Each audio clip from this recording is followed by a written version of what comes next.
Welcome to Live Free. I'm Angela K. Austin. Together, we'll discuss books, we'll explore the world, and we'll do it with some of my closest friends. And hopefully, we'll make new ones along the way. Hey everybody, this is Angela K. Austin, and today I'm here with my girl LaVerne Thompson. Say hi to everybody, LaVerne. Hi everybody, hi. Thanks for having me. You are welcome, my dear. All right, so anybody who knows me, they know that I've been friends with you, LaVerne, longer than I've been published. So that gives us at least like That's true. 15 years of history or I know something. before I got published. Yeah. Because we were with the Washington, the chapter, was it the of RWA. RWA, yeah. I'm like, was it the Washington or the, but it was the Washington chapter. Yeah. So I have known LaVerne for a long time, my people. And let me tell you, it's like this whole journey from small press publishers to self-publishing. I give so much credit to LaVerne because when I was, thinking about self-publishing, I was like, that's too much work. Your girl doesn't have energy for that. LaVerne was like, oh, you can do it, we're doing it. I was like, no, don't have the energy for it. So this woman talked me into learning how to self-publish my books. So I had to interview her for my channel because literally, step by step, we have been walking through this process together, and we did USA Today together. Yes. And I said, I did an interview the other day and I said we did it this year, but it was last year. Look at there, boom, my brain. Last year. Yeah, late last year. So last April. Yeah, last April, right? Mm-hmm. So, I mean, we have walked this journey of self-publishing and publishing together. So I really wanted to invite LaVerne so that she and I could talk a little bit to all the people out there who are in this publishing game about self-publishing, about small press publishing, about expanding your distribution, think about international markets. So we're just going to chat and, you guys can join us. So LaVerne, let's start with the basics. Tell everybody who LaVerne Thompson is and tell us what you write. Well, I actually write under two names, as you know, but under LaVerne Thompson, I write urban fantasy, paranormal, sci-fi, some contemporary. And then I also write under Ursula Sinclair. And under Ursula Sinclair, I write romantic suspense and new adult romance. And that's essentially what I write. And it's all IR. Everything I write is IR. It's always a strong Black female because I just want people that look more like me. So all of my work is IR, I think, except for one story where the female was blue because she was an ice elemental. Hey, I write fantasy. And the guy was red because he was a fire elemental. He was a fire demon. So, but that's the only one. Everything else, it's a Black female, and the guy is Caucasian. I love that you said that you have, a strong Black female, because you want to write women who look like you, and so many of us have talked about that. And I don't know if everybody knows, anything about kind of like how you came into writing. Share with people a little bit of that story about how you went into or how you got into the world of writing. Because when we say this to people, and because so many people that I interview, they say that, I want to see people who look like me. And I know some people are like, well, all of you guys are doing it. So there are people out there who look like you, but it's not really that simple, because then you have to talk about some of the things we'll talk about later, which is, distribution and stuff like that. But, it's because that there's so many differences from woman to woman, and seeing women who represent you, represent your lifestyle, what you're going through, so talk to people a little bit about what that means for you, strong Black women who look like you. Tell them a little bit about that. Well, I guess I've got to go back to the beginning to why I started writing. I was always one of those people that would write a story in my head. I was writing before I understood what I was really doing. But I didn't realize what colors I was writing. I wasn't writing in color. I was just writing a story. It didn't matter what color or race or creed the characters were. I was writing a story about a man who broke down one night and somebody gave him a ride or something like that. And then in college, I took an independent studies creative writing course. And one of the things we had to do was keep a journal. And we could do anything in the journal. And I started writing a story. And it didn't really dawn on me until much, much later that the main character, the heroine, was Black and the hero was white. It did not dawn on me until much, much later. And that was actually the first book that I ever published. It's called Promises. It's no longer available, but that was the first book I published. I pulled it out, finished it, re-edited it, and that was the first book I ended up publishing. But even before that, my husband is white, but I've always been one of those people that I read everything. I loved historicals, Highlanders, yeah. But I never really saw Black heroine. The only time I could remember reading any stories where there was a Black female involved and she was the lead character was, I don't know if you remember the book called Mandingo, or maybe it was a Black male character. I don't really remember, but I remember thinking at that time, wait a second, these are different races in this story. Now, it's nothing to really get excited about because the storyline wasn't that great, but it got me thinking. And then I actively started looking for interracial books that, because up until that point, all the books I ever read was a white woman and a white man, or Hispanic, somebody of Hispanic origin and Caucasian. So that's about as integrated as it got. So I actively started looking for books that featured Black females. And the first book I came across that I really loved was by Sandra Kitt. I think it's Sandra Kitt. And it was called The Color of Love. And oh my God, I was in love. So then I went searching for it. And back then, there really wasn't much. She was one of the only ones. There were just a handful of authors, a handful, maybe 3 publishers, and 2 of them were, small press at the time. And then I started writing, and I kept writing, and I have not stopped writing since. And it's all about women that show me, that look like me, even though I know on the covers of my books, it's always a guy with, good looking guy, usually his chest is out or something, but hey, I like good looking guys, so sue me. But I always wanted the woman to be able to put herself in the picture. Mm-hmm. I know when I read books, and this isn't to say anything against a book with a blonde or white heroine, but it was always blonde-haired, blue-eyed, red-haired, green-eyed, but there was no brown-haired, brown-eyed, brown skin. And so that's why I started thinking about writing that way. And then I had kids of my own. Well, I have 2 girls. And so I wanted them to be able to pick up a book and see somebody that, hey, that kind of looks like me. And then they read the story and they're like, hey, I could be a vampire. I could be a fallen angel. I could be a demon.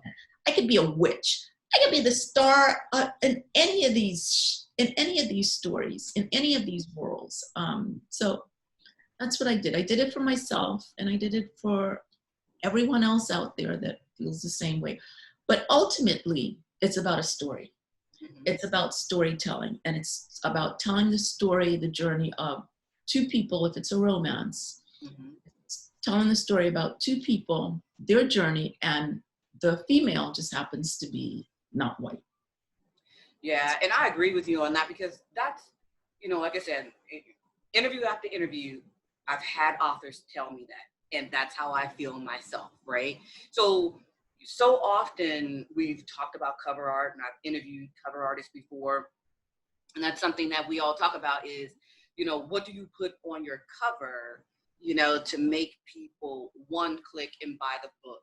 And how do you represent the story properly? Because it is about the story. Yeah. You know, it's about the storytelling. It's about whatever that journey is you're about to take that reader on.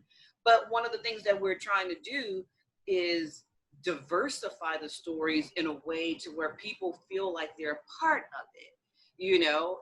And it's like, I mean, and I agree with so much of what you said. When I started writing, it was really that same thing. And I've said it so many times, I feel like, but it was really that same thing where I wanted people to see themselves on the pages, right? But it made it so hard for me to get them to see it, because so many people, they one click based on the cover art.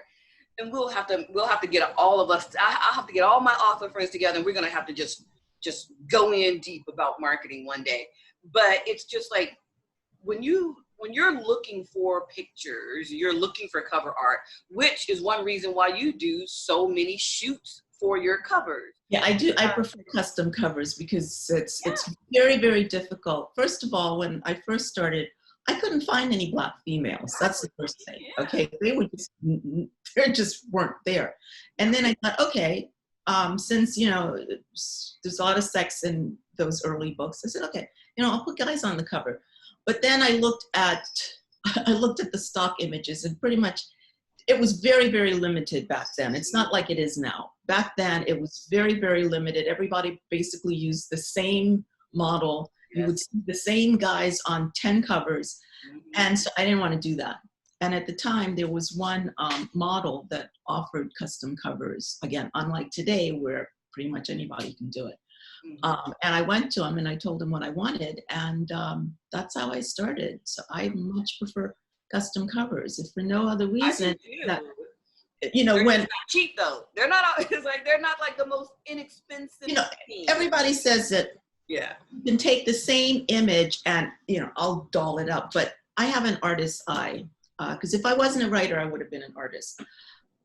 And I can see the same image. To me, it's the same image. I don't care how much you pretty it up. It's like like a woman walks into a club and she's wearing a red dress, and another woman walks into the club after her and she's wearing the same red dress.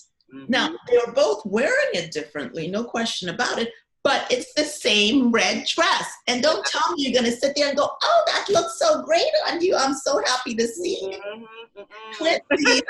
You're sitting there like, go home. Yeah, you want that woman out of that dress. But that's the thing, because I saw that with one of my small publishers. There was a book that I had out there. And when the book first went out, I was the only one who had the cover.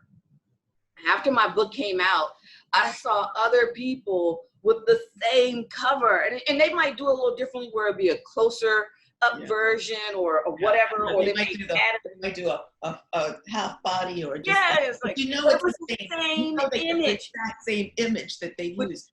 And it was hard though, because that's another reason why I didn't like to use a lot of people on my covers. But I have an interview coming up soon with readers, and and we were talking about that, like, what do they like to see? And I was like, oh, you guys, I've learned something. I do want to put images of people on some of my upcoming covers, but it's one of the reasons I didn't, because I don't do a lot of custom shoots, and because you see the redundancy so much that it just makes your book. I remember a reader once at an event saying that, she saw the same image on so many authors' books that she thought she had the book already. Because that's part of the problem. You see the image and you think, I already have that book, because you know that image, and you don't have that book.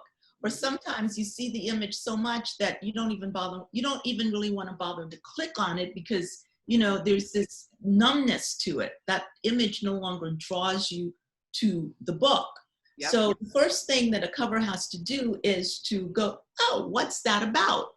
So if I've seen that same image 10 times, but that's me. That's where I'm coming from. So when I think about covers, that's what I think about. Yeah.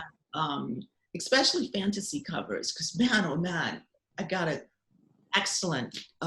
I've got 2 cover artists and myself. Some of my covers I also have done or touched up. And one in particular, man, Fiona Jade. I have to throw her name out. Well, yeah. She is, and you've got some of Fiona's work too on some of your covers. Mm-hmm. Yeah. She is an artist, okay? She is a true, really good. She's the real deal. She's quintessential. And I remember when she did my Dragon Hearts cover back then, and that was a custom cover. And back then, what she did, no one else was doing at the time.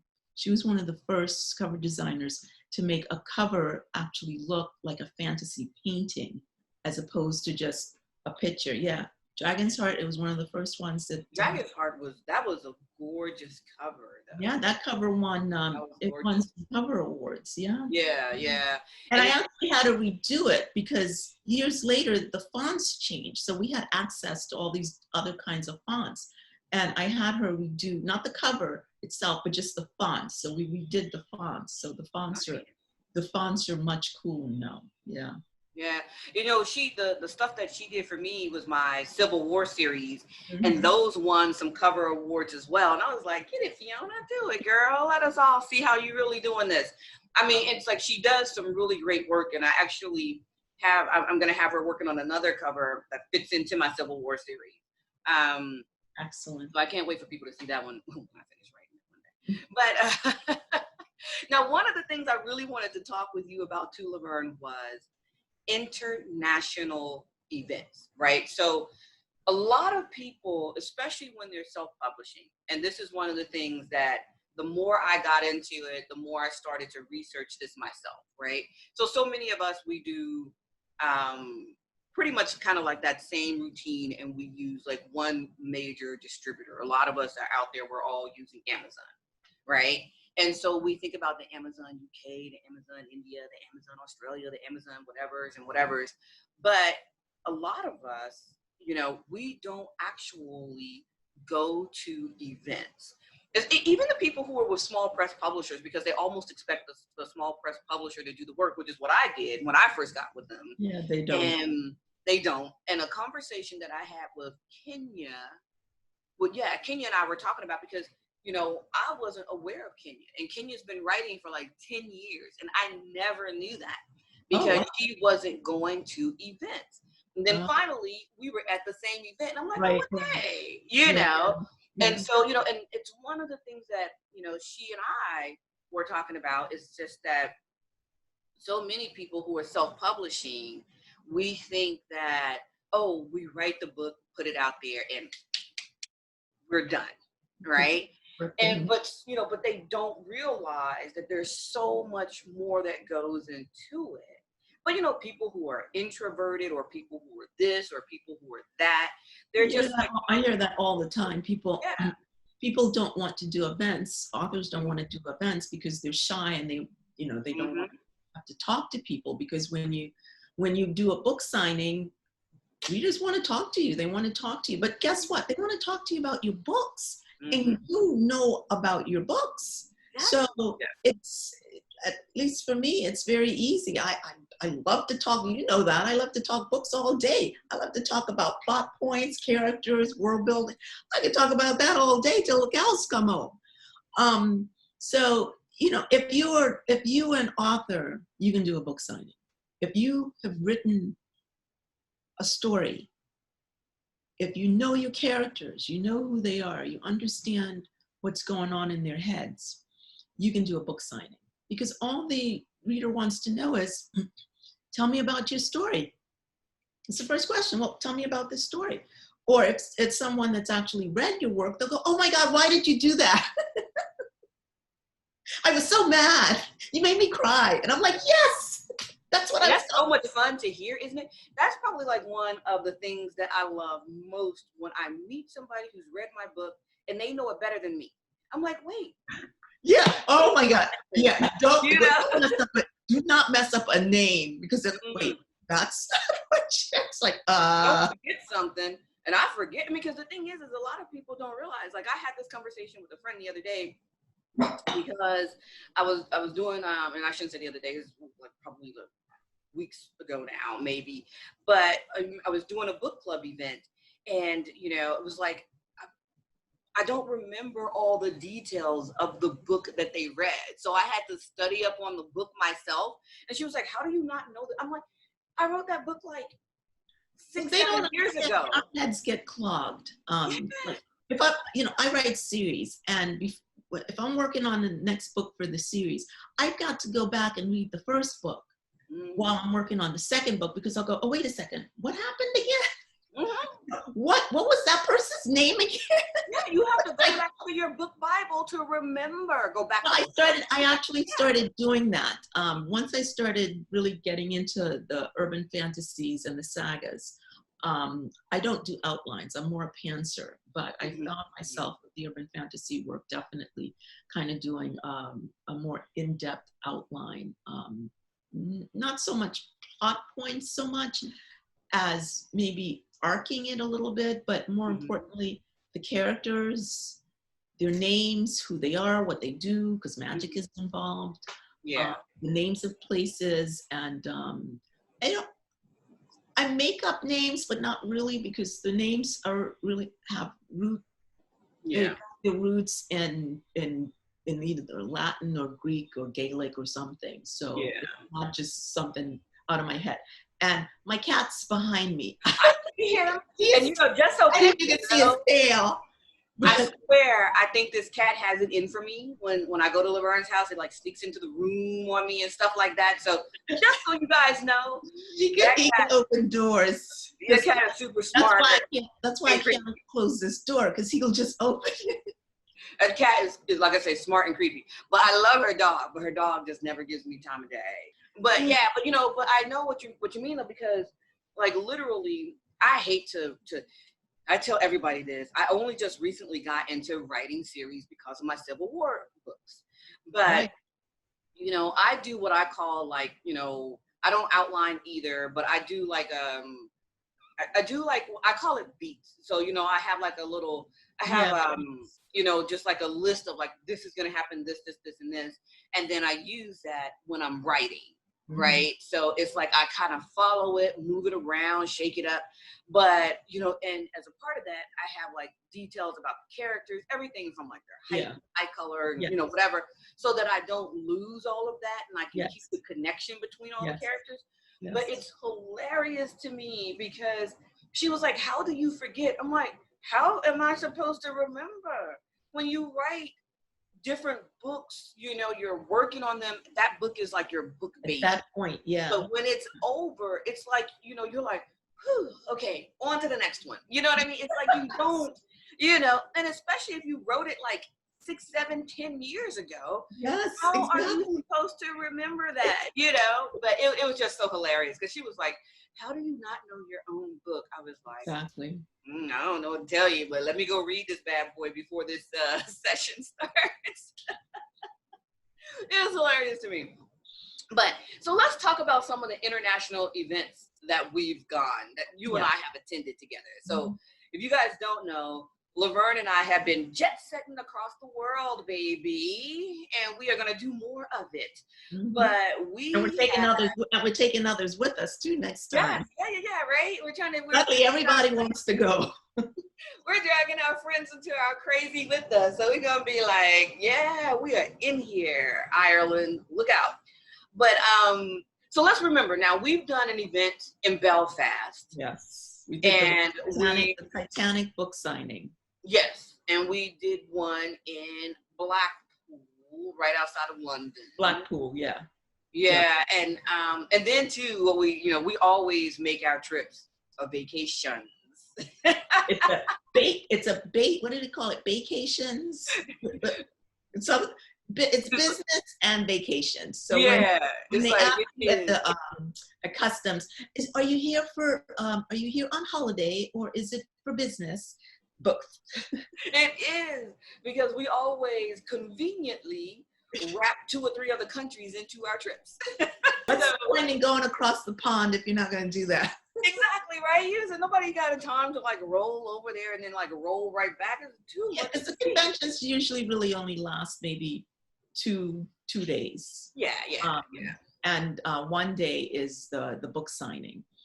So the last one, which was, let's talk about the first one first, and then we'll talk about the last one. Belfast. So that Belfast one, where did we go? We did Ireland. We did Dublin. We did Dublin, Belfast. and then we did Belfast. Yes. Okay. Yeah. So we did Dublin and Belfast on that one. I mean, we saw so many things. I mean, you know, oh my God, it's like Dublin was so cool, and then of course Belfast was beautiful. Oh, and we went up the the coastal highway. Yeah, right. Because we took that little kind of like tour. Coastal Causeway. That's what they call it. We took that tour. It was so and awesome. You could see Scotland on the other side of the Yeah, we got out. It's like, hey, I see Scotland from the window. And for those of you who are what is it, Game of Thrones fans? Yeah. In one of the villages where they shot a lot of those scenes, and there's this, I guess, a scene where there are these steps that go down into the water. We took pictures there, right? Because I have yeah. Did you take one? No, I took some of you. You took pictures. Yeah. I'm gonna insert that picture, guys, because I was like in the water, like. If you find it, put it in. Yeah, I'm gonna insert that one. But that's one of the things, because then, you know, even as we're trying to promote our books, we're exploring the world, but that gives us, I think, more things that we can talk about in our books. You know, we can talk about these other countries, the people, the accents were beautiful, the people. One day we were walking around trying to like look for some breakfast or something in Ireland, and everything was closed, you know. It's like we were looking for lunch, or it was a Sunday, I think. And it's like, you know, in America, everything would be open. Very early hours. Yes, right. But in Ireland, nothing was open until I think we found one little like cafe. But people were so kind. They were like, "Are you lost?" We were like, kind of. That was the thing that was surprising, because we were in, you know, a big city, Dublin, and we were standing there like, you know, tourists, like da da da da da. And so many people, they were so nice. They were like, "Can we help?" You know, I can't do the accent, so I'm not even gonna try. Yeah. Can we help you? Are you lost? And I remember we were trying to get on that train, and we could not figure out how to get.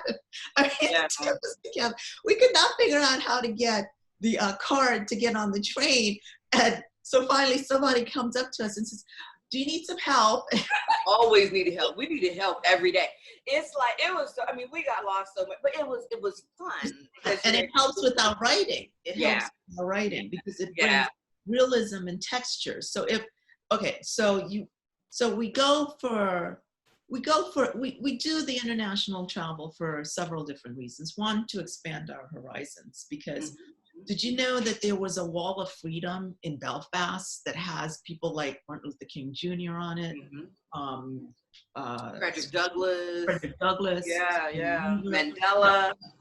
Nelson Mandela. So many, you know, historical civil rights, African Americans and Black people, because they're not all African Americans.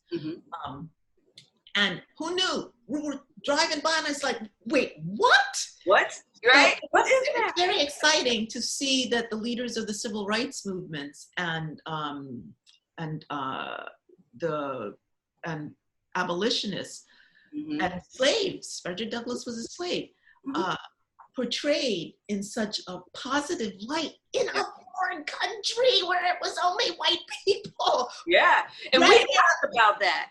We asked about green eyes, blonde hair, blue eyes, you know, and these people were celebrated, and it was like, wow. So and remember what the guy told us, though, because he told us that the reason that those murals were prevalent, you know, and that, you know, people were celebrated, was because a lot of the Irish people admired what Blacks went through during civil rights. And so they had these dedications to that. And for me, that was just flooring. That was amazing to hear, because when you are doing some sort of a struggle, you don't necessarily know that you're not alone. That you think it's just you, that you're alone, but you're not alone. Yeah. We are not alone, people. You're not alone. And by the way, that wall was in a city that was walled off. At 10 o'clock, there's a gate. So that whole city they closed the gate. So if you live in that area, the only way to get in is to go halfway around the city, and there's a guard station where they only let you in if you live there. Mm-hmm. And this is only, I guess, the last dozen years or so, because, you know, the Irish and the English were fighting. Yeah. And they literally put the Irish in this wall city. So yeah. That was crazy to hear in this day and age that there's something like that. And I saw similar stuff like that even when I was in Israel. They have walled cities where you had to have permits to come and go from the cities. Right. But this is why we travel. This is why we do international travel. This is why we take our books to these other countries to introduce people. Well, we're not even really introducing them because they already know about the Black struggle. Yeah. But to give them a chance, an opportunity to meet Black authors and read our books. Right? Read our books. And I'm going to tell you, they are so welcoming, because see, one of the things that I think is, you know, makes a lot of people hesitate is because they're like, how will I be received? Yeah. You know, especially if you're a person of color, you're like, oh, you go to these international events. How will people receive me? Will they want my books? Yes. Yes. They will want your books.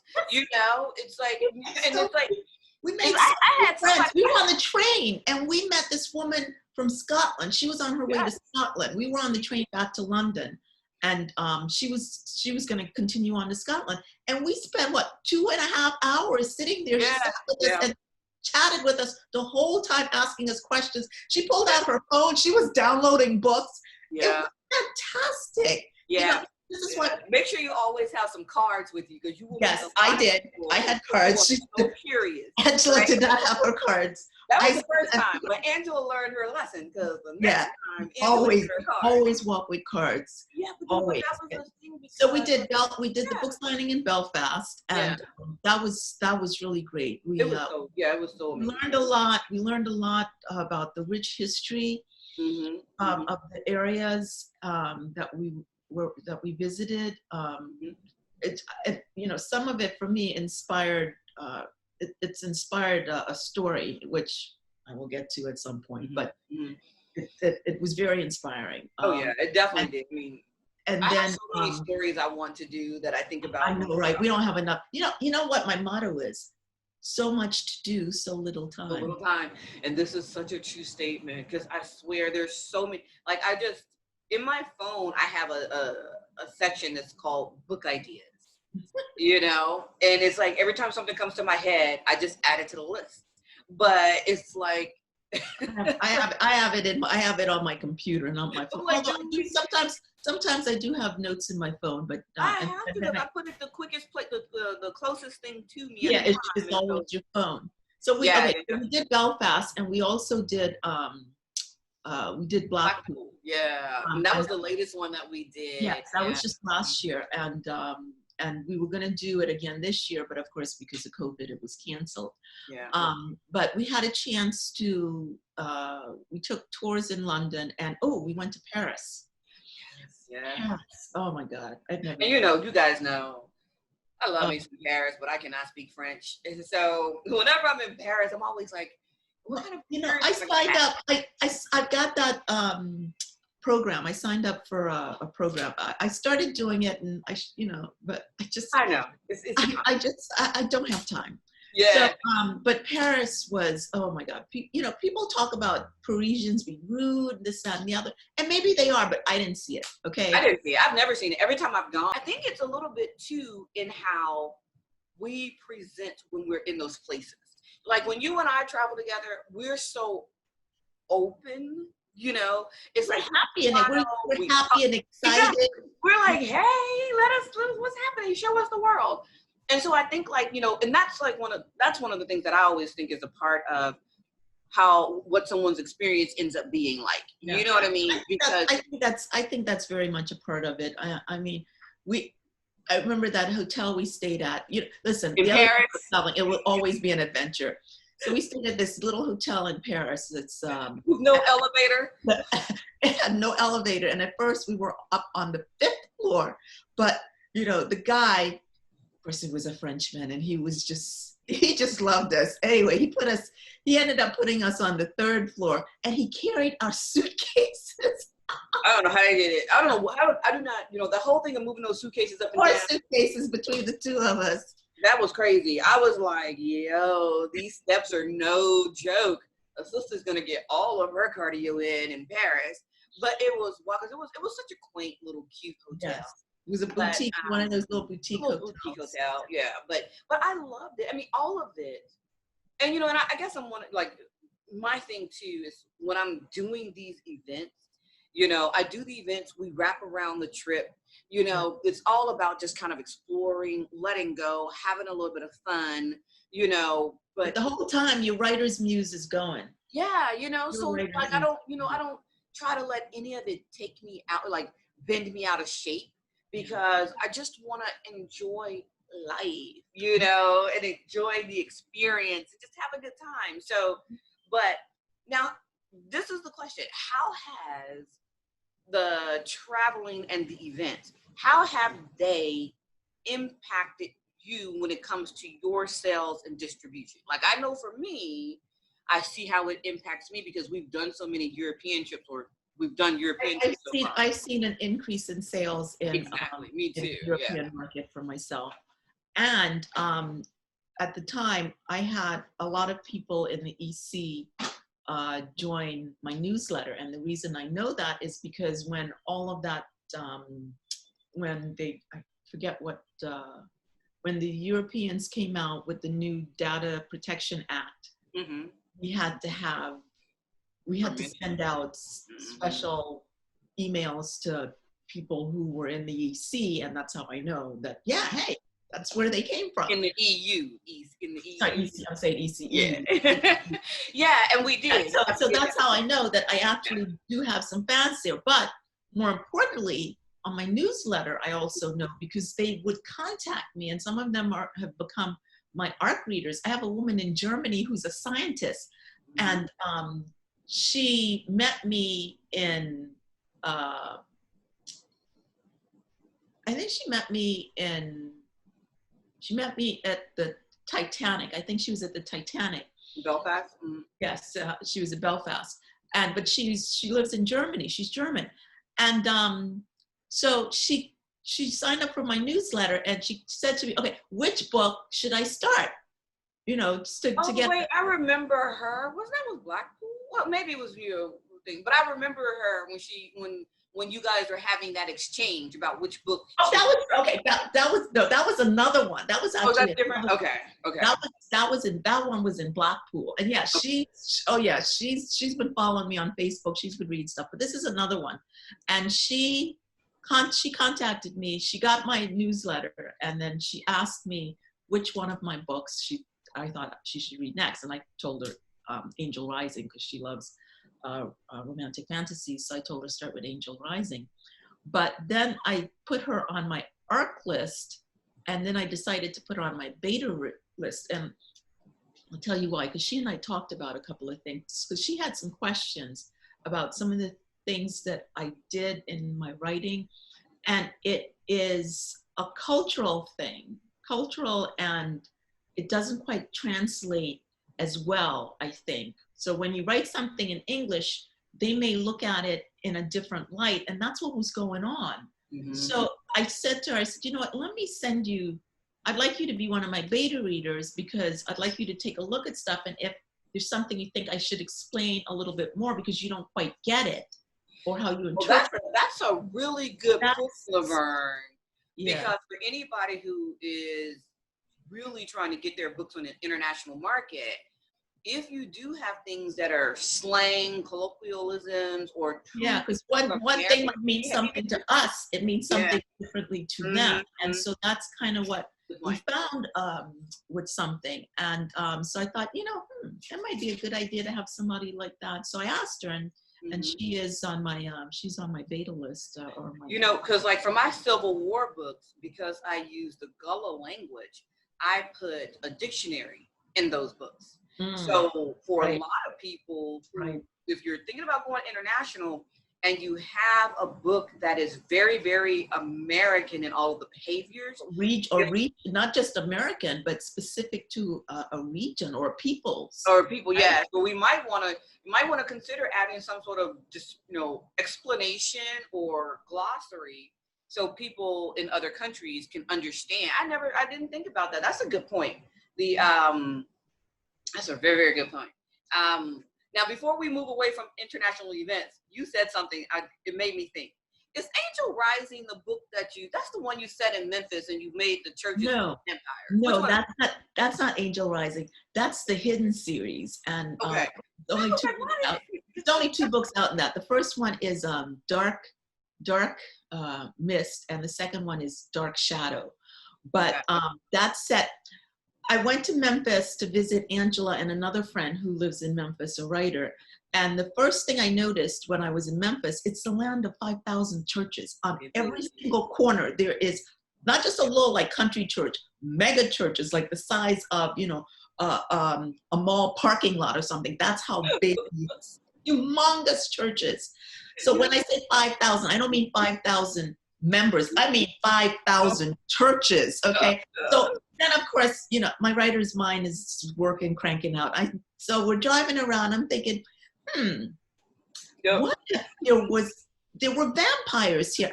It is Memphis. So what if there were vampires here? And what if the vampires had a congregation and it was in one of these churches and they have a covenant?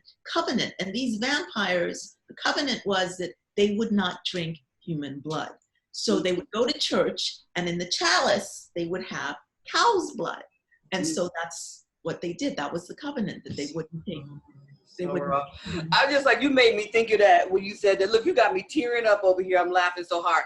I was like, why did you fill all of our churches with vampires? I didn't say all of them, just one. I just have one congregation that was vampires. And of course they met after sundown, but nobody would, bat an eye out of that, because some of these churches go on 24/7. So this particular congregation, they showed up, at sundown.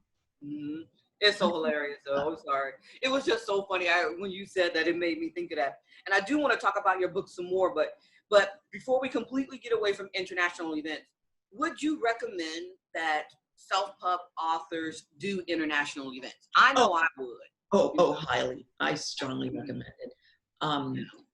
Everybody talks about the costs, that it's not cheap, but in some respects, it's actually the same amount of money that you would spend going to one of the bigger events here, because RWA, or what used to be RT, which is now Book Lovers Con, that might run, I think Book Lovers Con or RT used to run maybe anywhere from $2,000 to $3,000.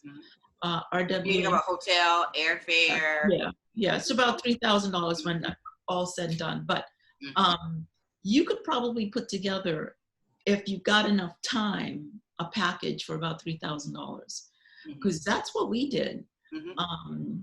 But you have to do it far enough in advance that you can get a better deal.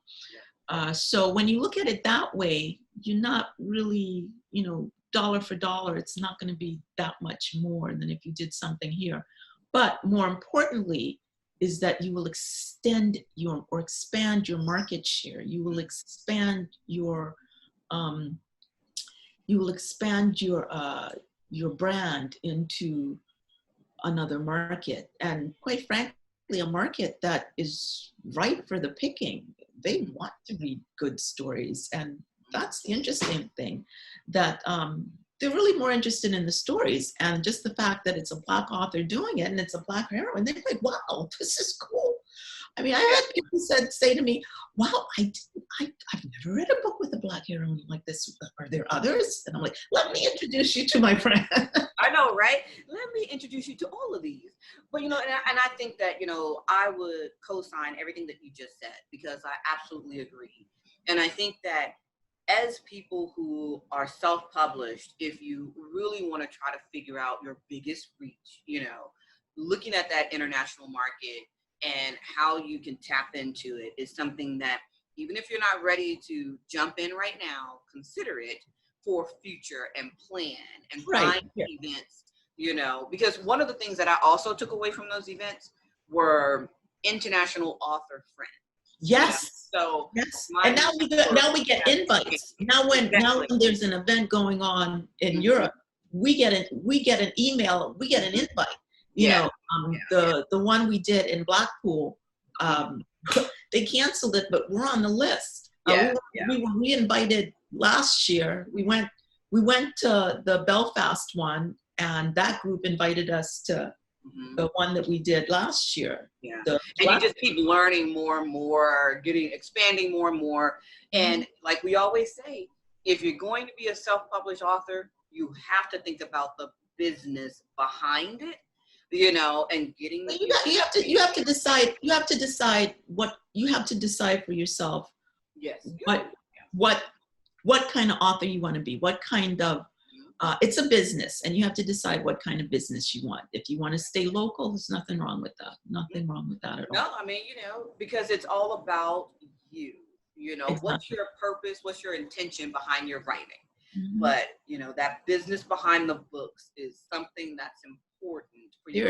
There is nothing wrong with being a national best-selling author. Nothing at all. International, national. But I want to get on a plane. That's the one thing with get on all the planes. That's the one thing. That's the one thing. I had 5 conventions that I had to cancel this year, and that's the one thing that COVID really did for me, was it shone a light on how much traveling I really do for my work, for my art. I travel a lot, and I actually sell a lot. I sell a lot of print books. But the reason I do is because I go to the conventions. Now, do they pay for the conventions? No, but what it does though, is that those people, those readers, when I drop a book, will buy it. Yeah. It's one, they've met me. And it's one thing for somebody to see an ad which says, oh, buy my book, buy my book. It's another thing when that person can say, oh, I met her. Yep. More likely to click on that buy link. Yeah, and they met you, they like you, they help you your message, they share your message, you know, and so they help you reach that audience that you may not be able to tap into because you can't afford to buy ads or whatever. So if you kind of think of it like that, if you can travel to an international event, you may not have to buy so many ads. You may not have to do so many other things. So it might offset things, but you have to figure it out for yourself. But I just really wanted, you know, LaVerne and I to talk with, you know, with you guys who are listening, who are watching, about those events. Don't discount them so quickly. Take a look and really see how they might be able to. And don't feel that you won't be welcome, because I've never felt unwelcome. Yeah, you will completely be welcome. So now let's go a little bit more into your books, you know. So what are you doing right now? So I think LaVerne is like the queen of collaborations. So what are you working on? I play I play well with others sometimes. Yes, I do. We're going to ask some of her collabo partners. As long as I'm in charge, I play well with others. You see what I'm saying? What is this? Okay, we're going to ask some of those partners, like, how was LaVerne Thompson? So tell us a little bit, like, what do you have, you know, coming up? Like, what's happening with some of the collaborations, even some of your solo pieces? What do you have? Okay, since you asked about the collaboration, I pulled out one of the books. Okay. I can't show you we actually have the second book, the second cover, but this is the galley for the print book for Defiant that Kasana and I co-wrote. And this is a new adult romance. It's actually very timely. It's about a white nationalist and Black upper class Harvard student. I don't even know what to expect that one. Listen, I know I've heard you know. It's very raw. It's very raw, but it's very real. It has to be. There's some language used that had me cringing, and I wanted to take it out. But after talking about it and thinking about it, it is who this character is. But he paid a harsh price for being the way he is. And he saw the light, because ultimately the story is about love and redemption and truth. So in this climate, I think it is very timely. Sounds timely, also sounds difficult. Yeah, Sounds it could be. very difficult. It could So be. I can't wait to read that one. Okay. You haven't read Defiant? You're kidding. What? Okay. Well, you guys have expanded it now, so Well, yes, Defiant was one of the books that was part of the Crossroads anthology. Yeah. Mm-hmm. And that was really a short story. It was about 27,000 words. This is a full length. Length. I think it's like 70,000 words, something like that. But it's a full length. So what you read in Crossroads is just the bare bones of what's in here. We've expanded the characters. We've expanded the situations. We've gone a little more in depth into his background, her background, and what happened. You read the story. So if you read the story the first time, you should read this one because there's just more. Including me. I'll read the longer version too. You should. And we're also collaborating on the second book. Yeah. In the series, which is Cage's story, who was mentioned in the first book. He plays a stronger role in this book, than the short story.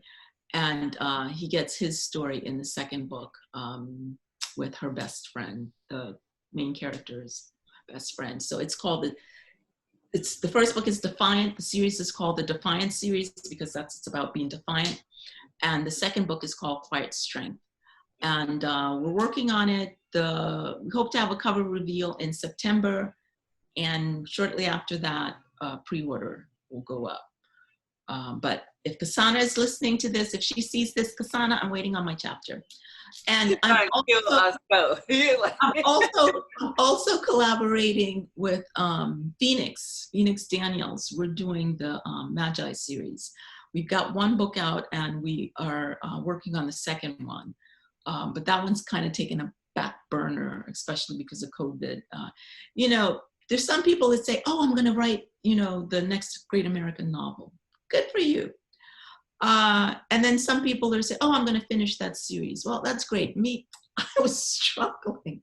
I was having a hard time writing. And even though I'm a full-time writer, even before this, I wrote full-time. So for me, it wasn't so much that my daily routine changed, but that I couldn't leave the house. Once I realized I couldn't leave the house, it just, I don't know, it's like I became frozen. It's stuck. It's kind of hard watching television and seeing all the things that are going on and then trying to write about a love story. Really? It's just something. I think it's difficult for a lot of us because we've all talked about how it's just, you're kind of, like you say, frozen. It's kind of at a standstill.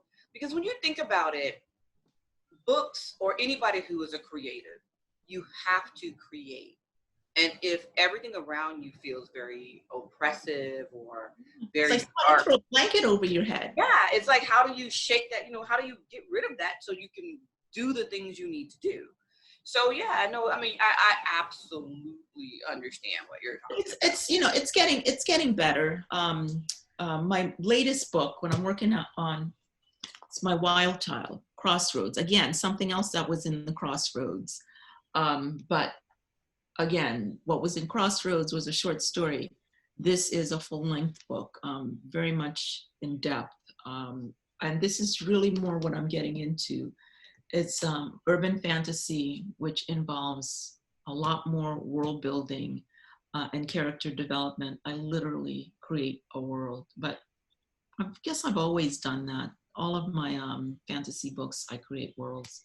I did it. I actually found I like creating worlds. I do. I mean, I like it. I do too, because there are no limits. There are no barriers. I decide who, what, when, where, and how. Mm-hmm. And then I explain it. And then I bring you into my world and I control it. And I love that. Love it. Yeah. And that's why I enjoy writing fantasies in some respects over contemporaries. Mm-hmm. And even my contemporary romances, I have a hard time writing a straight contemporary romance. There's always a suspense element or intrigue element in there because sometimes I just need a little bit more. I think just whenever I need that, that's when I jump into my historical because they're paranormal. You yes. know, and so then I jump back and forth because I do love my women's fiction because I like to make the. But you women's fiction, you want tear jerkers. I want action. Although I know. the defined stuff is can be tear jerking. But my urban fantasy, my fantasy stuff, it's not tear jerking. It's about world building. It's about building these elaborate worlds.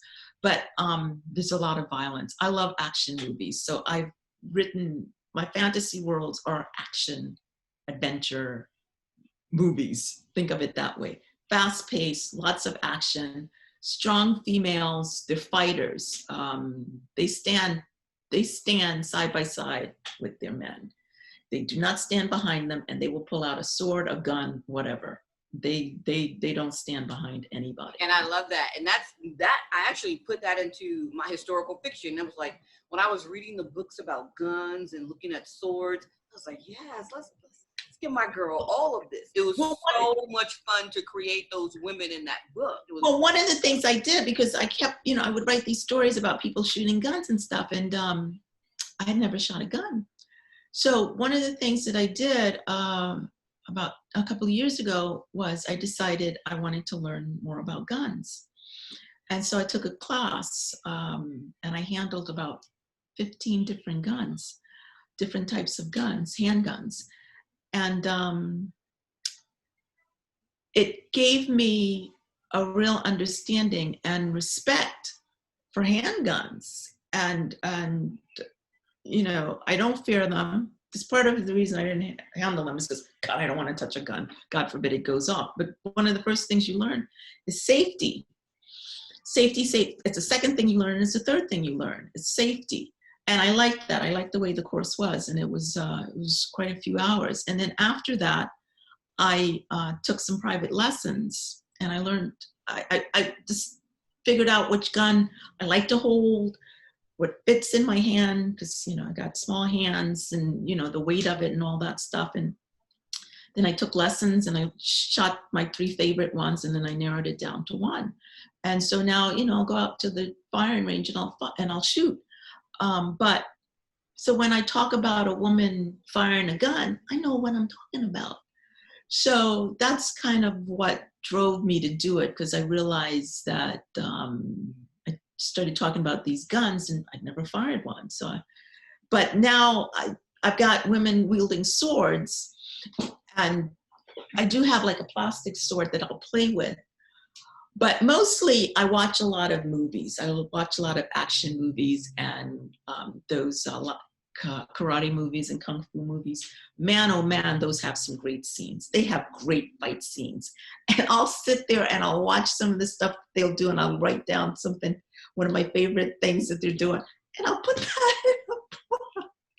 And I have a brother who does Taekwondo, so I could ask him some questions too. So I do that all the time. I research stuff. I look at things. I watch movies, read other books, and it's like, how do people do this? And so I'll literally go and check a book out from the library so you can see stances, or I'll Google it, whatever, so that you can see the stances and know whatever. And it was so much fun, because I felt like when I wrote those women in that series, that they were strong in a different way, because they were able to physically be able to just do things. And I like the physicality of it. They have to fight, and they don't just shoot, they fight. They can fight with their hands, they can fight with weapons. Most of them can fight with weapons, sometimes with magic. I like throwing magic in there. That's always pretty cool. Throw a lightning bolt. But I like the women to be physical. I like them to be able to do pretty much anything the guys can do. I've got the women being able to do too. Why not? Why not?